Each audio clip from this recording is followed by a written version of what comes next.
Vamos a empezar. Pues muy buenas tardes. Vamos a comenzar con la segunda sesión de este seminario internacional de organización territorial comparada que ayer iniciamos. Tenemos presente hoy como ponente a Rocío Guadalupe Quiñones Andrade, que os la voy a presentar para que la conozcáis un poco. Ella es licenciada y maestra en Derecho Procesal Constitucional por la Universidad Michoacana San Nicolás de Hidalgo. Es doctora en Derecho con mención honorífica por el Instituto de Investigaciones Jurídicas de la Universidad Nacional Autónoma de México y doctora en Ciencias Sociales y Jurídicas con matrícula de honor cum laude por la Universidad de Cádiz. Es acreedora a la mención de doctorado internacional por la Universidad de Cádiz, profesora de Derecho Internacional y Derechos Humanos y de Derecho Migratorio en la Universidad Iberoamericana, Campus de León, y Derecho Constitucional en la Universidad Iberoamericana en el Campus de Ciudad de México. Actualmente trabaja como investigadora en la Universidad de Cádiz. Es autora de múltiples artículos publicados en México y en el extranjero sobre la protección de los derechos humanos y el cumplimiento de las sentencias de cortes internacionales. Ha realizado estancias de investigación en el Instituto Max Planck de Derecho Público Comparado en Alemania, en Heidelberg, y también en la Corte Interamericana de Derechos Humanos en Costa Rica. Y ha trabajado y ha investigado en otros institutos de prestigio. Yo le quiero dar las gracias a Rocío. Lo único que nos dice el currículum es que también somos amigos. Y nada, ella va a hablarnos hoy sobre su país, sobre México, y la finalidad es que tratemos de comparar pues la forma de el Estado, la forma de Estado en México con la forma de Estado en España. También contamos, aparte de con todos vosotros, con la presencia del profesor Miguel Revenga, que también saludamos y damos las gracias. Pues la intervención puede durar lo que la ponente estime, pero la sesión debe terminar a las 2, así que sin más dilación, tienes la palabra. Muy buenas tardes a todos. ¿Me escuchó? ¿Sí? ¿Sí se escucha? Perfecto. Muy buenas tardes a todos. Gracias por acompañarnos el día de hoy. Voy a tratar de ser lo más breve posible. Yo sé que la hora, las clases que ya tuvieron 2 horas y demás ya los tienen un poco agotados, entonces voy a procurar ser lo más breve posible y además les pido que me tengan paciencia porque con esto de la mascarilla y los lentes luego se me empañan un poco, así que procuraré pues poder verlos lo mejor posible. Voy a compartir una presentación. Un segundo. ¿Ahí se ve? ¿No, verdad? Bueno, virtualmente ahí se debería de ver.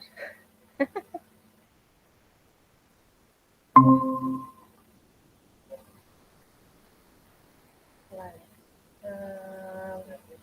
Bueno, se ve en segundo plano.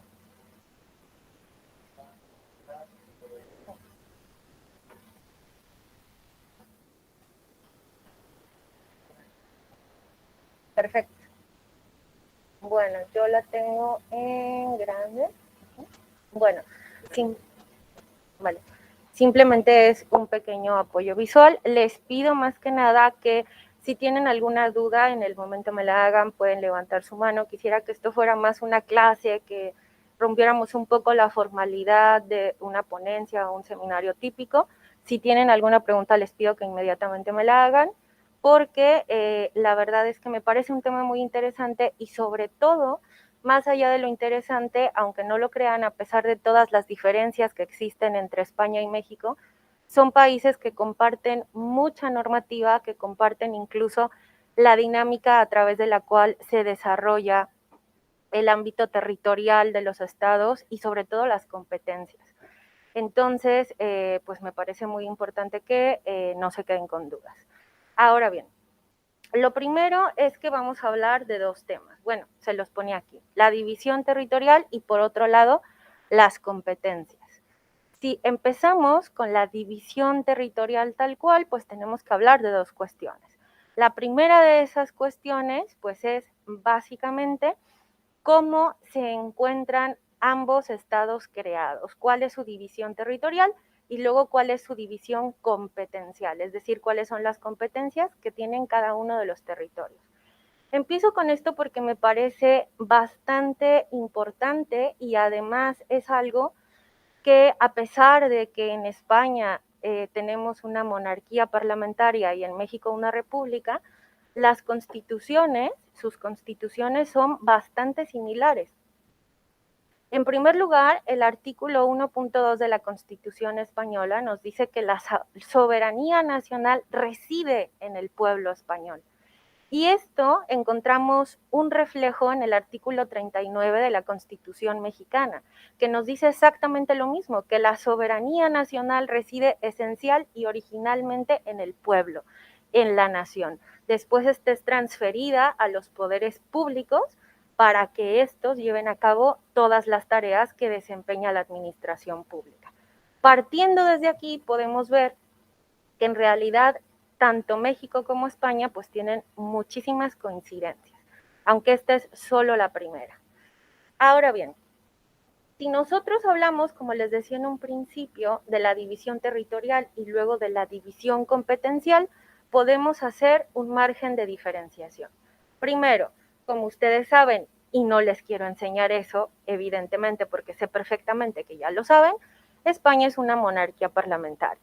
Tiene 17 comunidades autónomas, 2 ciudades autónomas, cuenta con 50 provincias que están divididas en 8.131 municipios y bueno, en estos podemos ver 4 órdenes o 3 órdenes principales de gobierno. Primero tenemos un gobierno central o gobierno estatal, después tenemos a las comunidades autónomas y por último a las provincias que se dividen en sus municipios. En México vemos algo similar, pero aquí les pido que no confundamos los municipios, que es la figura que se podría confundir. México es una república, se encuentra dividida territorialmente en 32 entidades federativas. Cuando ustedes, por ejemplo, hablan de gobierno estatal, nosotros hablamos de gobierno federal. Si nosotros nos referimos al gobierno estatal, nos referíamos al de las provincias autónomas para ustedes. Porque esas 32 entidades federativas también las consideramos estados. Entonces, un error muy común, por ejemplo, entre dos abogados o 2 licenciados en Derecho, uno español y uno mexicano, platicando, es que mientras uno está hablando del gobierno estatal como el gobierno central español, el otro está hablando de un gobierno estatal correspondiente a una entidad federativa, de las 32 que hay. Esa es una diferencia muy grande. Después tenemos 2.456 municipios, muchos menos que ustedes, pero mucho más grandes. Imagínense que en España más o menos hay 50 millones de habitantes. Corríjanme si no es verdad, más o menos tenemos ese número de habitantes. En México hay 128 millones de habitantes. Es un país mucho más grande territorialmente hablando, pero también en cuanto a las demarcaciones territoriales y en cuanto a la población, evidentemente. Después, la organización política y territorial se divide en 3 niveles principales. Primero tenemos al gobierno federal, que sería el gobierno central o estatal en España. Después tenemos al gobierno estatal, que sería el de las comunidades autónomas para ustedes. Y después tenemos el gobierno municipal, que ahí es donde podemos caer en un error, porque lo que para nosotros es un municipio, para ustedes es una provincia. Ahora, haciendo la comparación, para que esto quede mucho mejor visto, aquí tenemos las diferencias. Otra vez, España es una monarquía parlamentaria, México es una república. ¿Cuál es la enorme diferencia que tenemos aquí en la división territorial? que mientras ustedes tienen un gobierno central, nosotros tenemos un gobierno federal. ¿Esto qué implica? Volvemos a lo siguiente, mientras ustedes tienen comunidades autónomas que gozan, como su nombre bien lo indica, de autonomía y tienen estatutos autonómicos que deben ser aprobados por las Cortes Generales, nosotros tenemos 32 entidades federativas que tienen constituciones políticas. Nosotros tenemos un gobierno federal y luego tenemos 32 demarcaciones territoriales y cada una es soberana en sí misma, aunque podríamos llamar soberana porque solo es soberana en ciertas materias.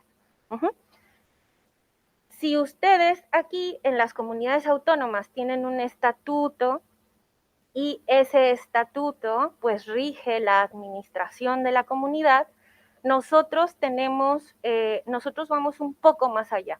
Y ese estatuto o esa constitución política no rige exclusivamente las cuestiones administrativas de cada una de las entidades, sino que también rige cuestiones sobre derechos humanos, por ejemplo, que aquí en España las cuestiones de derechos humanos son exclusivas del gobierno central, en México no. Rige también sobre materia civil, sobre materia penal. Esto quiere decir que en México tenemos 32 códigos civiles. Aquí hay uno. Tenemos 32 códigos penales. ¿Por qué? Porque cada estado tiene la facultad de realizar un código penal, tiene la facultad de realizar un código civil. Cada estado es soberano sobre esas materias y puede decidirlo. La verdad es que esto puede llegar a causar confusión o incluso puede llegar al extremo en el que una actividad específica sea un delito en un estado y en el otro no. Por ejemplo, actualmente el aborto en Ciudad de México está permitido, pero en Michoacán no. En Michoacán abortar en cualquier, durante el transcurso, del embarazo en cualquier momento es un delito. Y en Ciudad de México no lo es, incluso está regulado y hay un acceso público a él. Esto es porque cada entidad es soberana en sí misma y cada entidad puede realizar su legislación en materia civil y penal. Claro, también existe materias federales, por ejemplo, el ámbito fiscal. El único que puede legislar en el ámbito fiscal es el Estado. Por eso les decía que esta soberanía pues es solo sobre ciertas materias. Pero esa es la enorme diferencia entre las comunidades autónomas y los estados o entidades federativas en México. Ahora bien, las provincias, vámonos un paso más abajo. Las provincias son lo que nosotros en México llamamos municipios. Los municipios en México están conformados por un ayuntamiento y ese ayuntamiento está compuesto por un presidente municipal, por un síndico y por uno o varios regidores. Estos son electos por el pueblo, son electos a través de votaciones populares. En este caso, nosotros tenemos una configuración diferente a la de España en 31 de los 32 estados. Ahora hablamos del régimen especial de la Ciudad de México. Aquí nosotros elegimos tanto al presidente como al síndico como a los regidores, únicamente en los municipios. Después, en lo que para ustedes son municipios, que para nosotros son las regidurías, tenemos a los regidores o encargados. Normalmente tenemos un conjunto de municipios y cada uno de los municipios tiene a su cargo poblaciones, que son regidurías. Son poblaciones pequeñitas. Ahí hay un representante del gobierno que es el regidor. Y por ese se vota en la representación del municipio. No hay elecciones municipales y luego elecciones en las regidurías. Solamente unas municipales y de ahí se saca a todo el ayuntamiento.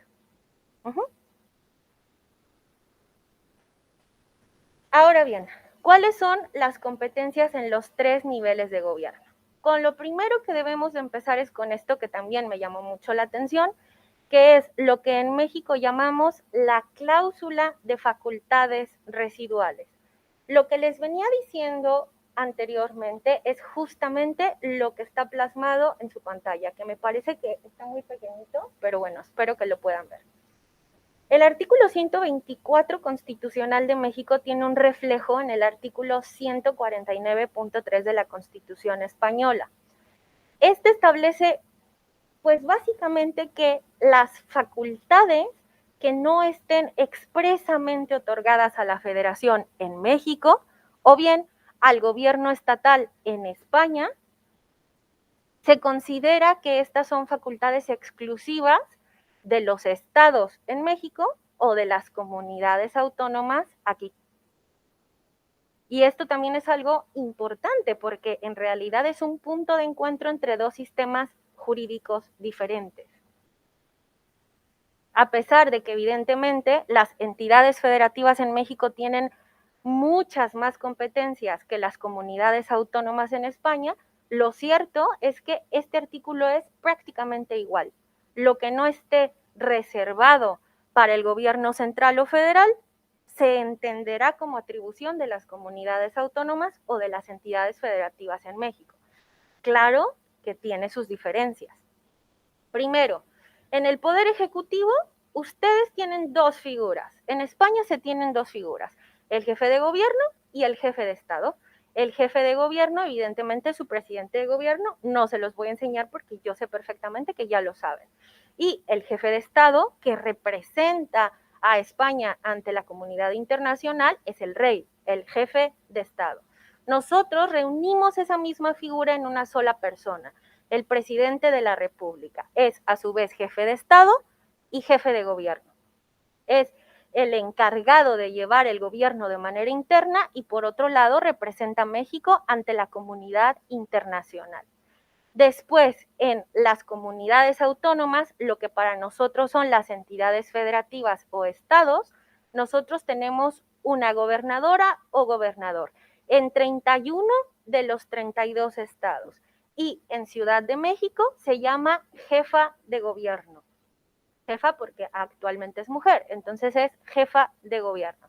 Ahora les platico por qué esta enorme diferencia. Ahora, en las provincias, nosotros tenemos en España un presidente o presidenta. En México tenemos a un presidente municipal o alcalde. Se le denomina de las dos maneras y este es el que se decide en las votaciones municipales. Por otro lado, en las regidurías tenemos a los regidores. Algo muy importante aquí es que los regidores pueden cambiar. El presidente municipal los puede cambiar en cualquier momento. Entonces, si bien es cierto que nosotros decidimos votar por una planilla en donde iba un presidente municipal, un regidor, etcétera, es verdad que en cualquier momento del gobierno, que son 3 años a nivel municipal, el presidente puede cambiar a los regidores. Esto es algo bastante común. En cuanto al poder legislativo, nosotros a nivel federal tenemos un sistema muy parecido al suyo. Tenemos un parlamento bicameral llamado Congreso de la Unión, una cámara alta, la Cámara de Senadores, una cámara baja, la Cámara de Diputados. Estos deciden sobre las legislaciones generales, es decir, aquellas que emanan directamente de la Constitución Federal. Están facultados para desarrollar absolutamente todos los artículos de la Constitución que afecten a los 32 estados de la República, es decir, para ejercer esta facultad centralizada. Después, en los estados o las entidades federativas, tenemos a los congresos estatales, unicamerales, es decir, solo conformados por una Cámara de Diputados. Y estos, como les decía, tienen más facultades que, por ejemplo, el Parlamento de las comunidades autónomas. Además de decidir en materia de administración estatal, también pueden llevar a cabo códigos. Entonces, volvemos a repetir lo mismo. Puede ser que en Ciudad de México los requisitos para contraer matrimonio sean absolutamente diferentes que los de Oaxaca o que los de Nuevo León. Es decir, cada una de las entidades federativas tiene distintos conceptos legales, tiene distintos supuestos para un delito, diferentes tipos penales, etc. Y la verdad es que quiero reiterar que a veces esto es muy complicado en la práctica, porque lo cierto es que a veces lo que es un delito en un lugar no lo es en otro, las penas también son diferentes y los requisitos para llevar todos los actos jurídicos, incluso un contrato de compraventa, cómo se perfecciona un contrato de compraventa, así con el otorgamiento del precio o con la entrega de la cosa, varía de estado a estado, siempre. Tenemos, vuelvo a repetir, 32 códigos diferentes. En cuanto al Poder Judicial, me parece que este es en el que podemos encontrar una diferencia mucho mayor al de España, porque mientras ustedes tienen un solo Poder Judicial y luego tienen al Tribunal Constitucional que está fuera del Poder Judicial y es un ente totalmente autónomo, nosotros tenemos dos poderes judiciales. Tenemos un Poder Judicial federal y un Poder Judicial estatal. El Poder Judicial federal es el encargado de dirimir todos aquellos conflictos en los que se viole la Constitución o los derechos humanos. Con ello, el Poder Judicial Federal es el encargado de realizar el control de constitucionalidad a través de un conjunto de procedimientos. Por ejemplo, el amparo, las controversias constitucionales, las acciones de inconstitucionalidad, el juicio para la protección de los derechos político-electorales del ciudadano y muchos otros. ¿Cuál es la diferencia más grande? Que mientras, por ejemplo, aquí el encargado de resolver estos procedimientos como el amparo es el Tribunal Constitucional y ya, nosotros tenemos todo un conjunto de órganos judiciales que se encargan de resolverlos. Tenemos juzgados de distrito, tenemos tribunales colegiados de circuito, plenos de circuito, tribunales de apelación y tenemos, por último, en la cúpula del Poder Judicial Federal, la Suprema Corte de Justicia de la Nación, que es el par del Tribunal Constitucional Español, pero la enorme diferencia es que este sí se encuentra dentro del Poder Judicial, no es un órgano autónomo tal cual. Después tenemos el Poder Judicial Estatal, que es el que se encarga de realizar un control de la legalidad. Es decir, este actúa con la legislación general, códigos, reglamentos, legislaciones, etcétera. Pero no puede juzgar la constitucionalidad en un primer momento. Para eso está el Poder Judicial Federal.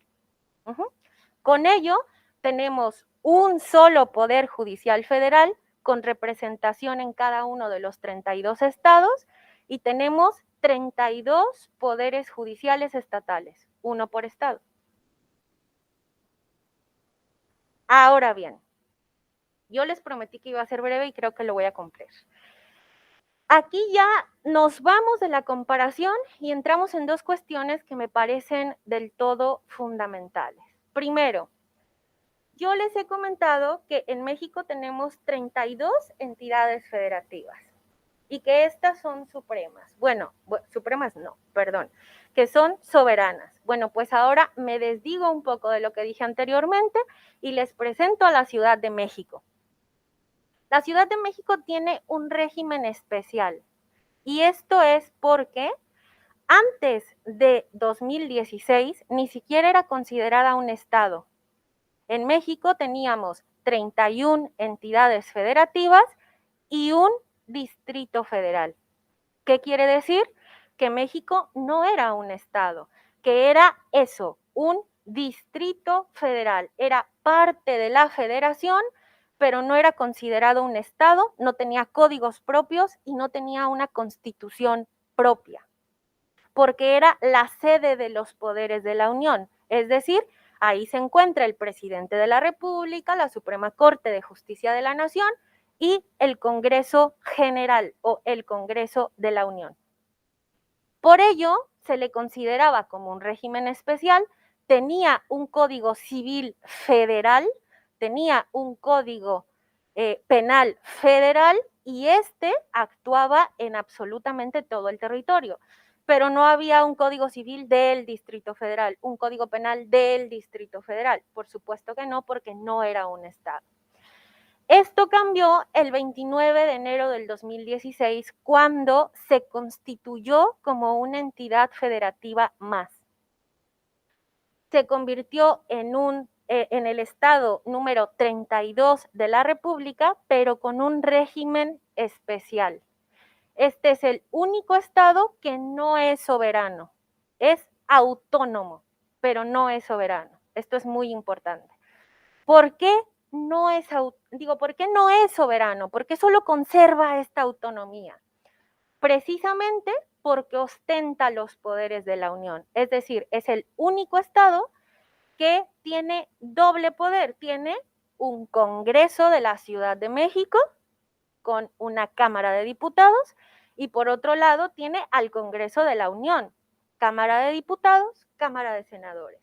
Tiene al presidente de la República y por otro lado tiene a la jefa de gobierno. Y además tiene un poder judicial de la Ciudad de México y también tiene a la Suprema Corte de Justicia de la Nación.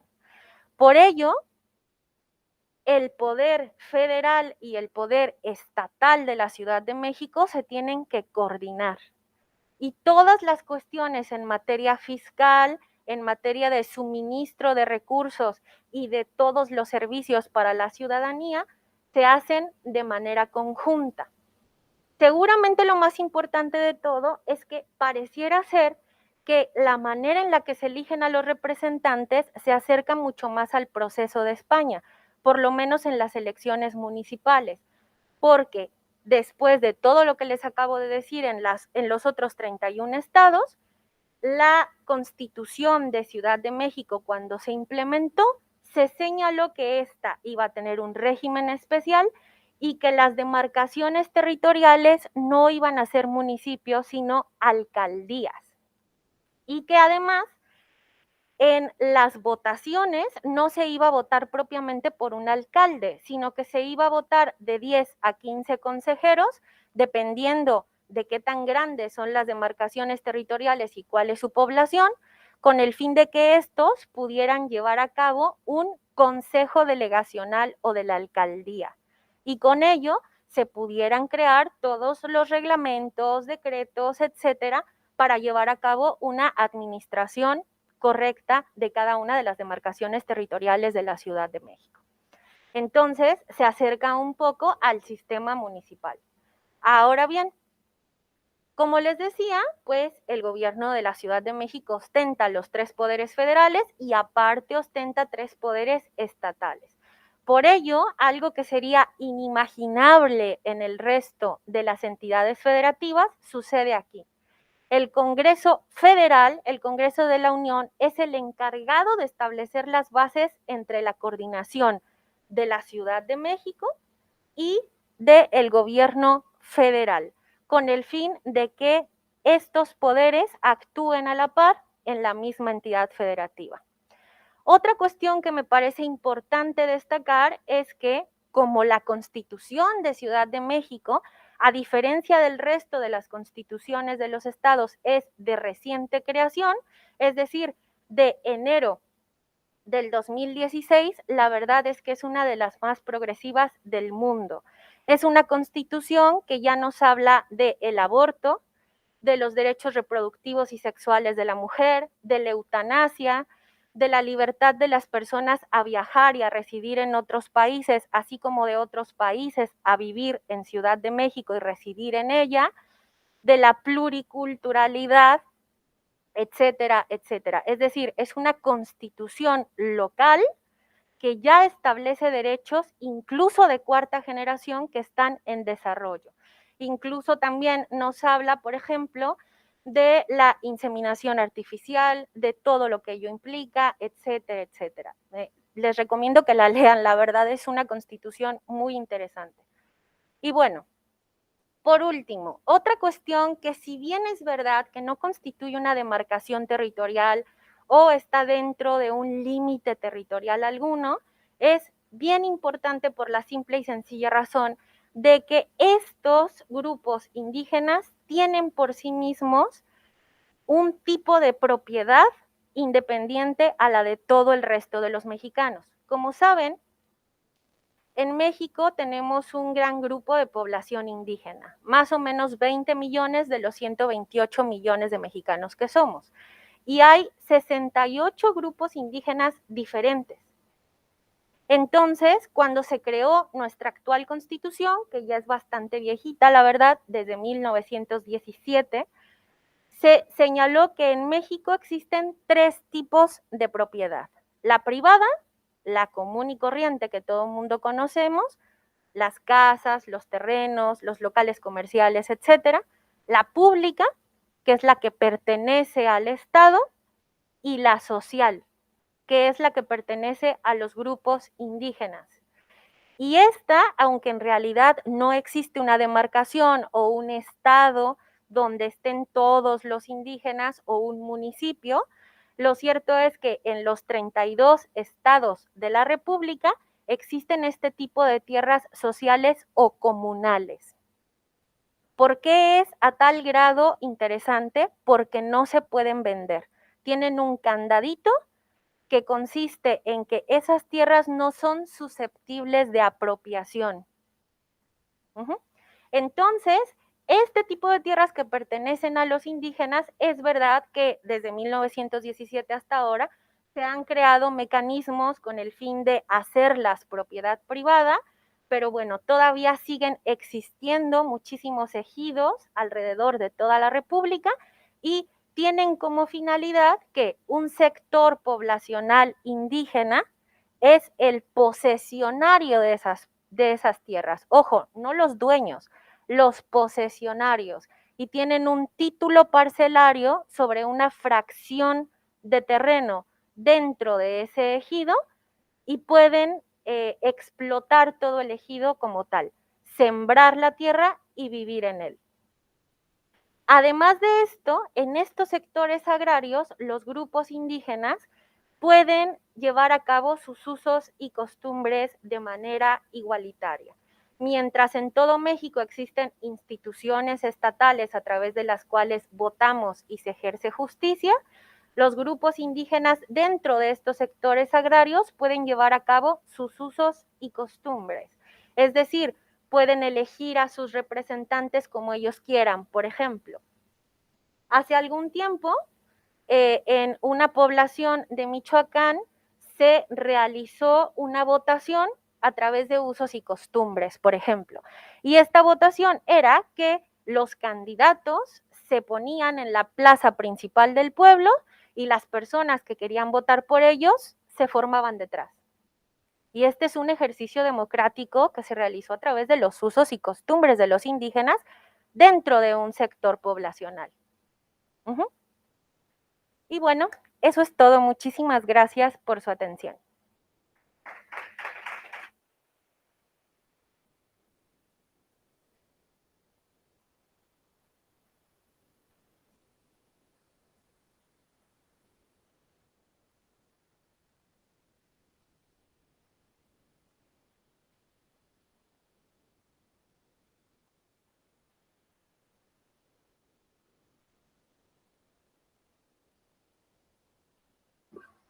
Y también le digo a Elizabeth que si tiene alguna pregunta, pues que levante la mano y que la formule. No, yo tenía 2 preguntas. Espera, Jesús, dale a... La primera es si se ha planteado en algún momento unificar todos los códigos civiles, porque supongo que, de cada estado me refiero, porque supongo que generará una gran inseguridad jurídica que cada... Y la segunda pregunta es si los grupos indígenas tienen algún régimen especial, o sea, ¿se pueden basar por sus propias leyes? Porque supongo que tendrán una tradición muy amplia y sus propias costumbres y también sus propias leyes, supongo, ¿no? A la hora de determinados sectores, ¿no? No sé, por ejemplo, a lo mejor el aborto, a lo mejor se me ocurre, no sé, a lo mejor el aborto tiene una opinión diferente o determinadas cosas que pueden estar reguladas en el Código Civil del Estado, me refiero. Muchas gracias, muy interesantes ambas preguntas. En cuanto a la primera, en realidad actualmente existe un código de procedimientos penales a nivel federal. Entonces, lo que tú estás planteando ya se ha hecho y efectivamente es justo por lo que dices, hay un descontrol en los procedimientos y también en la ejecución de las penas. Entonces, en materia penal, actualmente existe un código de procedimientos penales a nivel federal, pero es verdad que a nivel estatal, que finalmente es lo que importa porque es la tipificación real de los delitos, siguen existiendo 32 códigos y ni se plantea la posibilidad de un código nacional porque sería un poco invadir la esfera competencial de las entidades federativas. Lo cierto es que efectivamente causa una incertidumbre porque dependiendo de la frontera estatal en la que me encuentre, puedo llegar a cometer un delito o no. Entonces, eso es un problema, pero es un problema que tienen todas las federaciones y confederaciones, como Estados Unidos, por ejemplo, tiene el mismo problema. Eso es algo que atacar. Y en cuanto a lo segundo, la verdad es que los grupos indígenas no tienen una legislación aplicable tal cual. El artículo segundo de la Constitución nos dice que ellos pueden ejercer sus propias funciones, pueden organizarse de manera política, económica, social y familiar como mejor les plazca, pero también es verdad que tenemos 68 grupos indígenas, entonces no puede haber una regulación que, que norme o que reglamente cada uno de los grupos indígenas. Lo que sucede es que ellos tienen sus autoridades comunales y a través de esas autoridades comunales, pues se ejerce el uso de la tierra, se ejercen sus usos y costumbres y pues van viviendo el día a día. Actualmente tenemos muchos problemas porque a veces en el ejercicio de esos usos y costumbres se cometen violaciones a los derechos humanos, sobre todo de las mujeres. Entonces, lo que hacen las autoridades es decir, momento, tú puedes realizar todos los actos que quieras siempre y cuando no se viole ningún derecho humano. En el momento en el que se viole un derecho humano, nosotros tenemos que entrar con el monopolio de la fuerza estatal e impedir que eso se genere. Incluso hemos visto temas muy lamentables, por ejemplo, en Oaxaca, que a veces a las niñas se les vende. Y eso es un uso y costumbre de las comunidades indígenas. Fatal, totalmente violatorio de los derechos humanos, pero era una costumbre que tenían. Evidentemente el gobierno tuvo que intervenir y decir, esto no puede formar parte de tu autodeterminación, porque viola los derechos de las mujeres y de las niñas. Entonces, en este tipo de cosas hay márgenes, hay límites, pero no hay una regulación tal cual, no hay una reglamentación que te diga qué puedes hacer y qué no. Sí, a ti.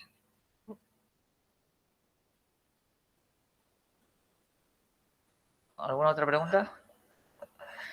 Yo querías señalar, porque no sé si lo he entendido bien, si quieres ya puedes volver a tu sitio. Apaga esto de aquí, por favor. Sí. Cuando has dicho, a ver, corrígeme si no, cuando has dicho que las entidades federativas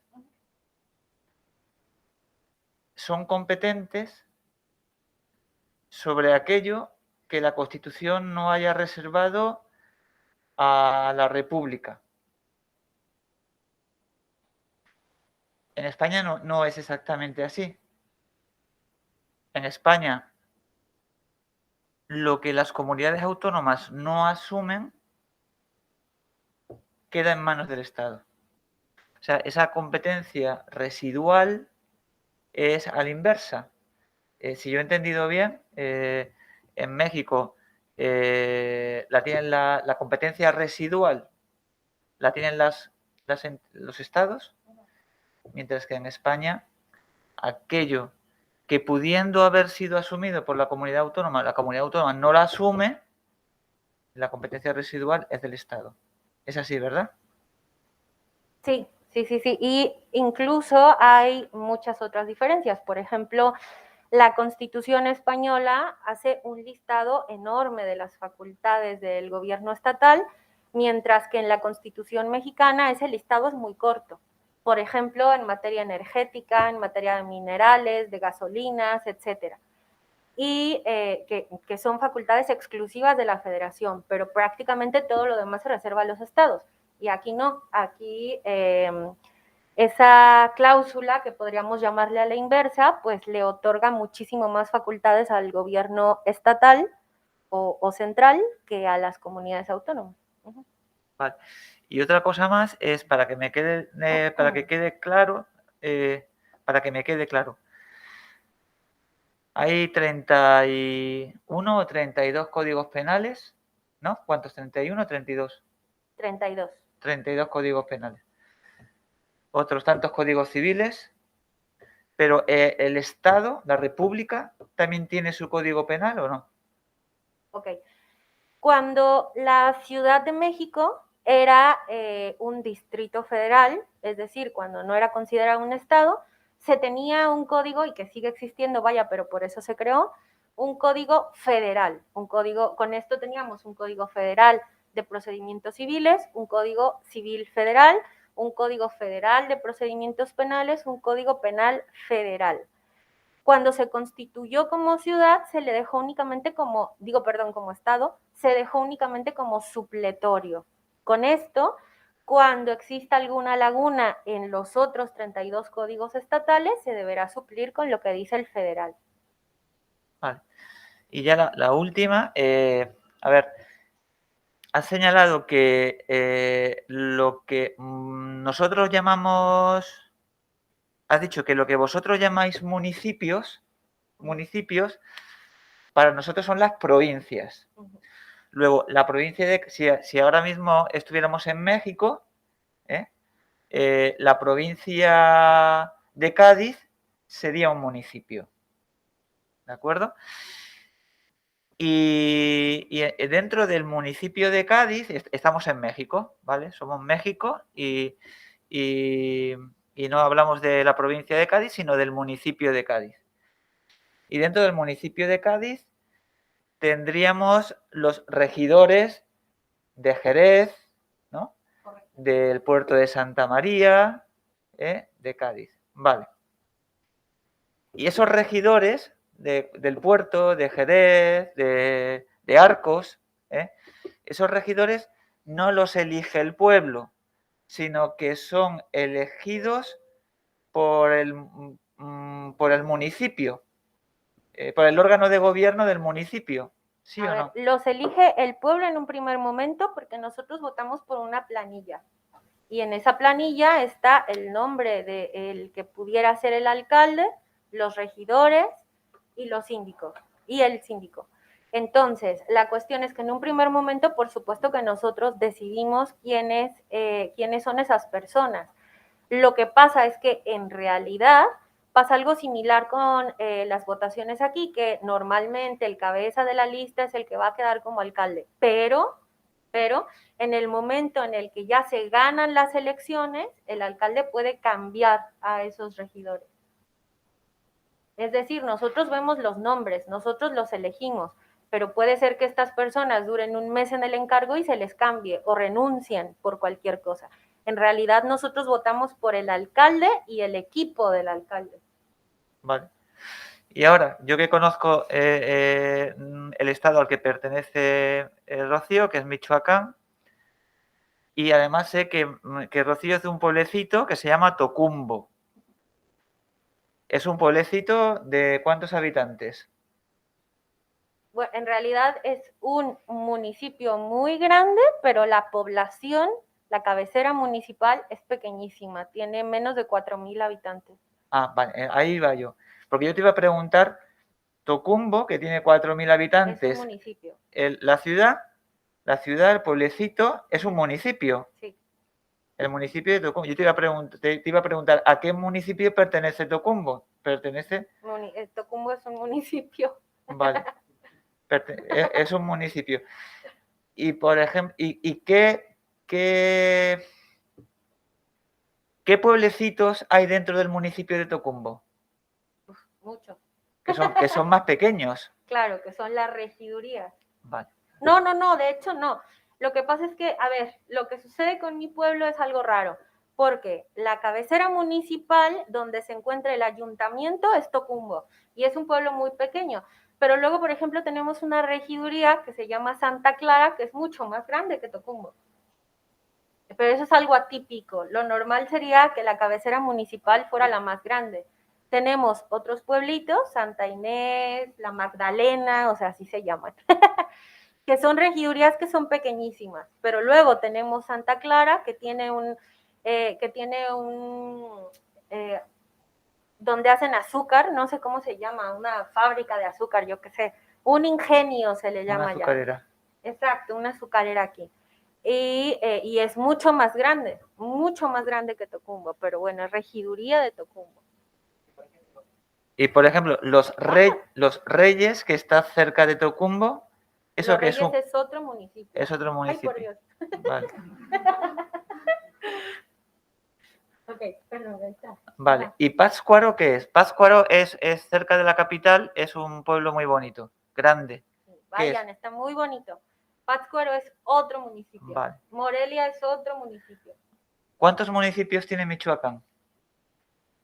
Uf, no lo sé, me agarras, no tengo idea. Pero muchos. Muchos, muchísimos. Vale, sí. listo. Más preguntas por parte del auditorio.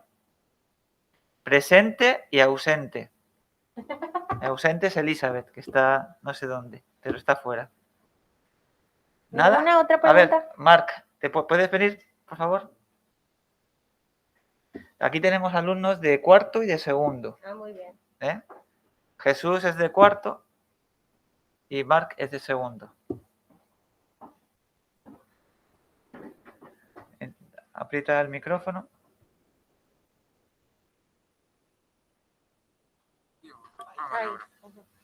Hola, ¿qué tal? Hola. Muchísimas gracias, la verdad que me ha gustado mucho tu exposición. Gracias. Mi pregunta iba dirigida a antes que has explicado la forma de Estado, has comparado, ¿no? Aquí tenemos al rey, que es el jefe de Estado, y al presidente del gobierno, que es el jefe de gobierno. Que realmente quien gobierna ese país es el presidente del gobierno aquí en España, porque el rey es un símbolo, como bien has dicho. En México, que has dicho, hay un presidente de la República y una jefa de gobierno.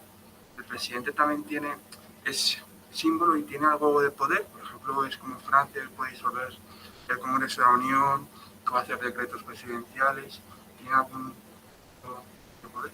No, muy buena pregunta. En México, en realidad, la figura la ostenta la misma persona, las dos figuras, jefe de gobierno y jefe de Estado, es la misma. Y sí, efectivamente puede disolver el Congreso de la Unión, en este caso la figura parlamentaria, puede disolver los poderes en caso de emergencia, de invasión, el artículo 29 constitucional lo señala, en caso de alguna invasión del Estado, de perturbación de la paz pública, de un ataque armado, puede disolver los poderes e incluso suspender el ejercicio de los derechos humanos. Sí, y aparte es el jefe de las Fuerzas Armadas, o sea, lo tenemos todo en una persona, lo cual es un poco peligroso, pero bueno. Ah, no. Ok, ya entendí. La jefa de gobierno es una figura como es el par del gobernador o gobernadora. Lo que pasa es que en realidad en México a nivel federal, el jefe de gobierno y el jefe de Estado es la misma figura. O sea, tenemos una sola persona. Cuando hablaba de la jefa de gobierno, me refiero a esta figura que es como el gobernador o gobernadora de cualquier otra entidad federativa, pero en Ciudad de México hay un régimen especial. Entonces, en Ciudad de México se le llama jefa de gobierno, pero en realidad es como el presidente o presidenta de la comunidad autónoma. Esa es la figura. También tenía otra pregunta, sí. Que has dicho que los estados, excepto la Ciudad de México, tienen soberanía, ¿no? Sí. Entonces, aquí en España, me iba dirigida a preguntar al tema de seguridad. Aquí en España tenemos dos cuerpos policiales y luego alguna comunidad autónoma tiene policía propia y luego los municipios tienen también policías locales. ¿En México cómo funciona eso? Ok, muy buena pregunta. En México, no sé si platicarles el régimen anterior o el actual. A ver, les voy a platicar el actual. En esta administración se hizo una Guardia Nacional. Ojalá que la grabación nunca la vean en México por lo que estoy a punto de decir. tenemos una Guardia Nacional, ¿ok? Esta Guardia Nacional, la Corte Interamericana de Derechos Humanos ya nos había regañado con una ley de seguridad interior que habíamos creado previamente y nos había dicho que eso no podía ser. Bueno, pues como nos regañó y nos dijo que la ley no pasaba, lo constitucionalizamos. ¿Cómo no? Porque lo que está en la Constitución no es inconstitucional según el actual presidente. Actualmente tenemos una Guardia Nacional que es como la Policía Nacional. ¿Cuál es el problema? Que está conformada por mandos civiles y militares. Eso es un problemón. ¿Por qué? Pues porque a los militares no los capacitan para proteger a la ciudadanía, sino para proteger la soberanía nacional. Con ello se cometen muchísimas violaciones a los derechos humanos, muchísimas. Nosotros tenemos 10 asuntos ante la Corte Interamericana y de esos 10, 6 han sido por violaciones cometidas por el ejército. Problemón. Eso es a nivel federal o nacional. A nivel estatal tenemos cuerpo de seguridad estatal. Son policías estatales que dependen totalmente de cada uno de los estados que son soberanos. Entonces nos manejamos a través de esos dos cuerpos y además algunos municipios tienen aparte policías municipales, pero eso solo sucede en algunos municipios. Entonces cada estado tiene su propio cuerpo. Cada estado tiene su propio cuerpo, efectivamente. Un montón, pero bueno. Ya te diré. Sí, sí, sí. Muchas gracias. ¿Te quieres acercar? Bueno, pues formula la pregunta y yo para que se entere Elizabeth.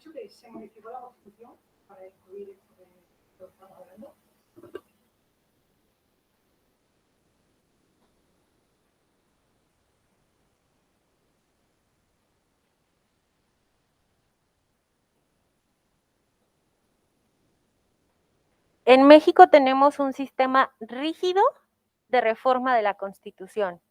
Voy a volverlo a repetir. En México tenemos un sistema rígido. ¿Por qué? Porque se supone que los sistemas rígidos son aquellos en los que es complicado reformar la Constitución porque tiene que pasar por la autorización de todos los estados. En México una reforma constitucional pasa primero por el Congreso de la Unión, Cámara de Diputados y de Senadores, ambos tienen que aprobarlo y luego se va de paseo por los 32 estados y por lo menos 2/3 partes de los estados tienen que aprobar la reforma constitucional. Es complicadísimo. Bueno, pues nuestra Constitución tiene más de 1000 reformas. Más de 1000. ¿Por qué? Porque México tiene un enorme problema en la democracia, que es un sistema partidista. Si, por ejemplo, en este momento Morena es el partido que está en el poder, no me odien, por favor, entonces resulta que los 32 estados están conformados por congresistas de Morena, las reformas salen fast track de inmediato, lo cual es pésimo. Sí, por supuesto, por supuesto. Ese es el problema de tener una sola representación partidaria, porque a pesar de que tenemos un montón de partidos políticos, si todos votan al mismo partido y ese es el dominante en los 32 estados, pasa todo, bueno y malo. Eso es un problema, sí.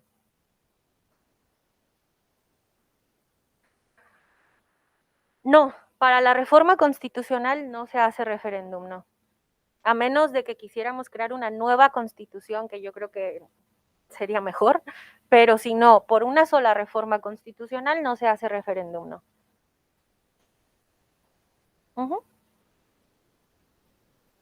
Bueno, pues listo. Muchísimas gracias, Rocío, por tu brillante ponencia o intervención. Ha sido muy clarita, que es lo que necesitamos, tener 10 ideas claras y a partir de ahí pues que cada uno vaya profundizando. Y a vosotros también muchas gracias por vuestro interés. También a Elizabeth desde fuera.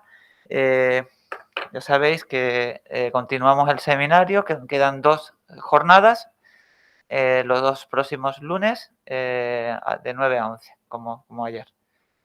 Muchas gracias y listo. Muchas gracias.